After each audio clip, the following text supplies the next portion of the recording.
말라기 1장 메시지 곧 말라기를 통해 이스라엘에게 주신 하나님의 말씀이다. 하나님께서 말씀하셨다. 내가 너희를 사랑한다. 너희가 대답했다. 정말 그렇습니까? 주께서 어떻게 저희를 사랑하셨는데요. 역사를 보아라. 하나님의 대답이다. 내가 너 야곱을 에서와 얼마나 다르게 대해왔는지 보아라. 나는 야곱을 사랑했고 에서는 미워했다. 나는 머리인 양 우쭐대던 에서를 꼬리가 되게 만들었고 그의 나라 전체를 유령 도시로 만들었다. 에돔 에서는 우리가 쓰러졌지만 아무렇지도 않게 다시 일어설 수 있다고 말한다. 그러나 만군의 하나님께서 이렇게 말씀하신다. 그래 한번 해보아라. 과연 그럴 수 있는지 보자. 내가 때려 눕히면 다시 일어서지 못한다. 너희를 보고 사람들이 악의 땅 하나님께 저주받은 족속이라고 말하리라. 그렇다. 잘 보아라. 그러면 내가 얼마나 충실하게 너희를 사랑해 왔는지 깨닫게 될 것이다. 너희는 더 큰 것을 바라며 이렇게 말할 것이다. 이스라엘의 경계를 넘어서까지 하나님의 이름이 더욱 높아지기를.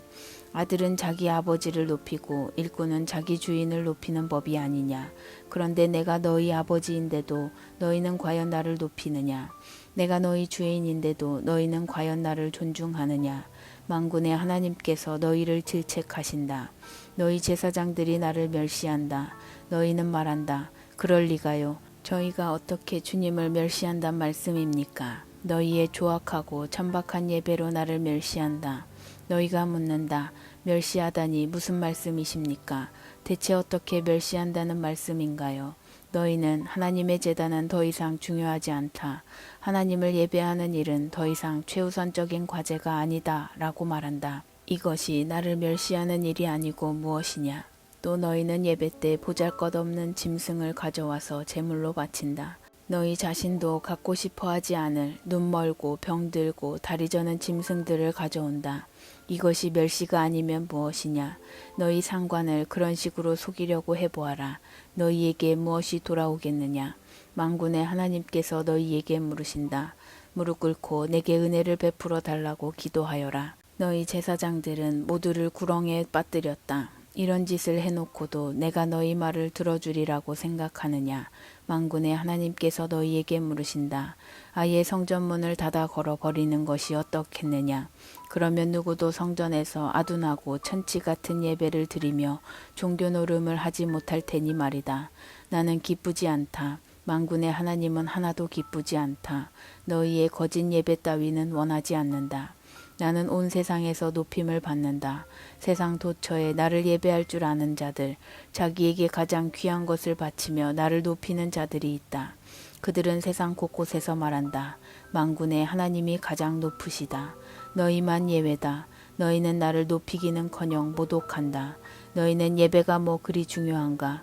예배에 무엇을 가져오는지가 그렇게도 중요한가? 라고 말하고 예배는 지루하다. 내게 아무 도움이 되지 않는다는 말로 나를 모독한다. 너희는 고개를 빳빳이 세우고 나 만군의 하나님 앞에서 잘난 체한다. 또 너희는 내게 싸구려나 폐품, 쓰레기 같은 것들을 바친다. 내가 그런 것들을 받으리라고 생각하느냐. 나 하나님이 말한다. 나를 위해 뭔가 큰일, 값진 희생제를 할 것처럼 잔뜩 폼을 잡다가 결국은 하잘것없는 것만 가져오는 자에게 저주가 있을 것이다. 나는 위대한 왕이요 세상 도처에서 높임을 받는 만군의 하나님이다. 결단코 그런 일을 두고 보지 않을 것이다. 말라기 2장 제사장들아 너희에 대한 기소장이다. 너희가 순종하며 귀 기울여 듣지 않고 나 만군의 하나님을 높이며 예배하지 않으면 내가 너희를 저주 아래 둘 것이다. 내가 너희의 모든 복을 저주로 바꿀 것이다. 이미 저주가 시작되었다. 너희는 나를 높이는 일에 별 관심이 없기 때문이다. 그렇다. 그 저주는 너희 자손들에게까지 미칠 것이다. 내가 너희 얼굴에 악취나는 쓰레기를 너희 축제에서 나오는 쓰레기를 바를 것이다. 너희에게 곧 닥칠 일이다. 그렇게 하면 너희가 정신을 차릴 것이다. 레위 제사장들과 맺은 언약 곧 만군의 하나님의 언약에 새로운 생명을 불어넣기 위해 내가 너희를 기소한다는 것을 깨닫게 될 것이다. 내가 레위와 언약을 맺은 것은 그에게 생명과 평화를 주기 위해서였다. 나는 그와 맺은 언약을 지켰고 그는 나를 높였다. 그는 경외심을 품고 내 앞에 섰다. 진리를 가르쳤으며 거짓을 말하지 않았다. 평화와 의를 실천하며 나와 동행했다. 그는 많은 사람을 수렁에서 건지고 바른 길로 이끌었다. 제사장의 일은 진리를 가르치는 것이다. 사람들에게 길을 안내하는 것이다. 제사장은 만군의 하나님의 특사다. 그런데 너희 제사장들은 제사장의 일을 저버렸다. 도리어 많은 사람들의 삶을 망쳐 놓았다. 너희는 제사장 레위의 언약을 쓰레기로 만들었다. 만군의 하나님이 말한다. 그래서 내가 이렇게 너희의 실상을 만천하에 폭로한다. 이제 모두가 너희를 역겨워하고 피해간다.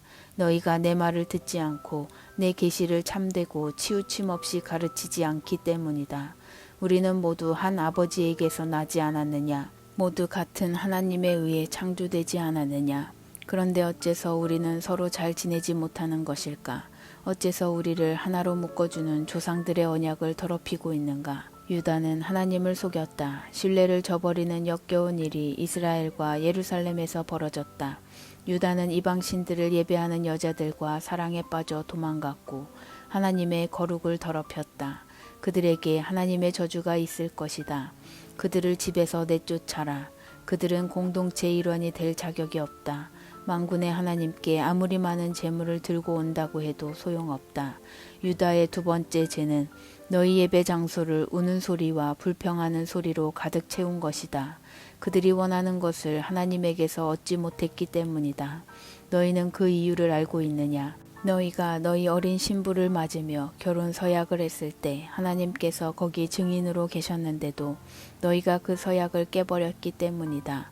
너희는 서약 맺은 동반자, 언약 맺은 아내와의 약속을 깨뜨렸다.